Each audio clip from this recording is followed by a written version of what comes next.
Hello. This is part 4 of Reimagining the Kingdom from a Scripture Standpoint. I am Kris Bolanos, uh, and our theme for today is turning swords into plowshares. Okay, so good day for everyone. And I would like to start with Isaiah 2:4, and they shall beat their swords into plowshares and their spears into pruning hooks, meaning that the messianic reign of 1,000 years will be a kingdom of plenty and agriculture as well. So we've seen the context in Zechariah 14 and Isaiah 2 as well. So this will be within the millennial reign after Messiah returns, and he will be establishing his kingdom, and his feet will be on the Mount of Olives, as examined in the previous verses and chapters. And according to Isaiah 2:4, it will be an agricultural kingdom. And it also states here that they will know war no more because swords will be beaten into plowshares. So a plowshare or a plow is, in this case, in the picture, the plow was connected to a tractor, and the plowshare is right there, connected to that mold board. And the function of the plow or the plowshare is, of course, to prepare the soil for planting and to turn over the soil. That's an agricultural implement.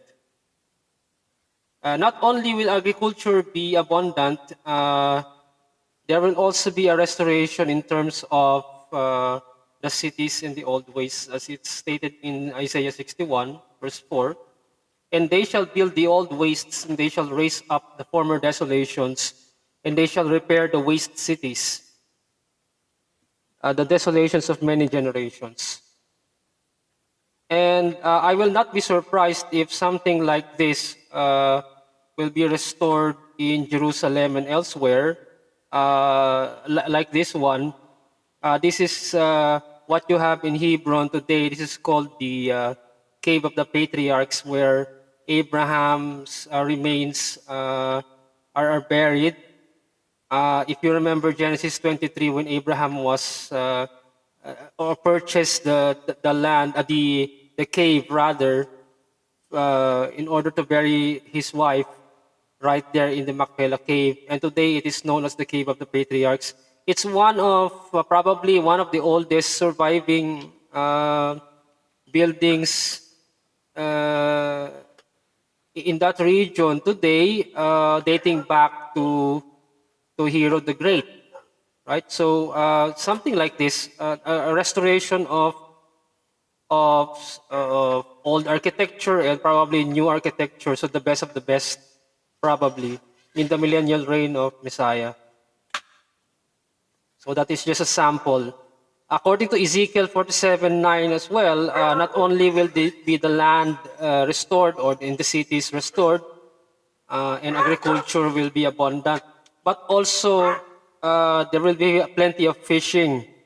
So it will come about that every living creature which swarms in every place where the river goes will live. And there will be very many fish where these waters go there and the others become fresh. So everything will live where the river goes. The verse before that, in verse 8, it says there that the waters from the sea going to the river where it reaches the deserts will be healed as well. So it's most probably be talking about, or it most probably is talking about the Dead Sea.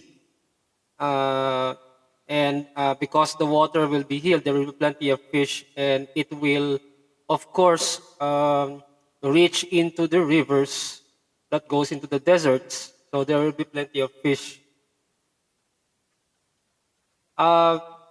It's not surprising as well to see the desert region starting to bloom, like in the Arava region, for example, where like in the last 100 years, there's agriculture happening in the most unlikely region in the deserts of Israel, in Arava in particular. There's plenty of big tomatoes and bell peppers and strawberries that can be harvested there today with a combination of some human ingenuity and engineering, but of course, even more dependent on God's grace and mercy and God's miracle. So even the writer of this uh, article in that website, Inspired Economist, um, is saying agriculture where plants cannot grow, right? So Israel's Arava Valley. So Israel's Arava Valley, where plants are unlikely to grow because of the saline soil and plenty of or too much sunlight or too much heat, if you want. No, if you say saline soil, then there's a good concentration of salt and water in there that probably will not be very pleasant for plants to grow. But the plants grew up anyway, and they grew even more abundantly than in many farms around the world. So it's really a miracle. So agriculture where plants cannot grow, right? So of course you have here a picture of the drip irrigation technology. Uh, and plenty of other agricultural technology happening in Israel as well. Uh, so this uh, probably a lot of biblical scholars are saying that slowly but surely Isaiah 35 is being fulfilled. And I will leave up to the audience to re-examine Isaiah 35 once more in order to get a glimpse of how the desert region, it says there, particularly probably in Arava, the desert shall bloom once more. Uh, you have there a pool of water and then plenty of agriculture, and the animals will start giving life to the desert once more. So it's all happening right before our eyes before the Messiah returns.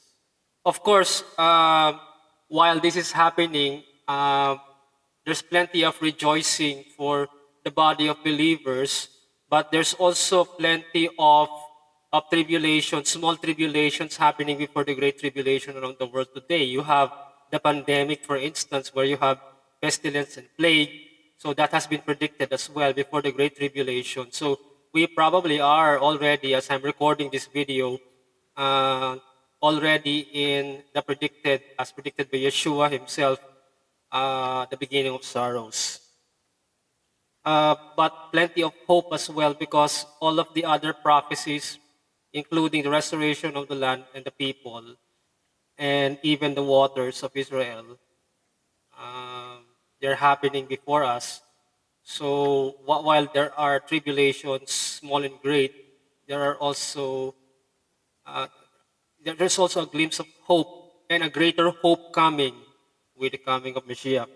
So that will end the video today. I would just want to thank the sources from the internet of the pictures that I use for my slides. So thank you very much. That will be all for today. Shalom, and I'll see you again next time. I'm Kris Bolanos. Thank you.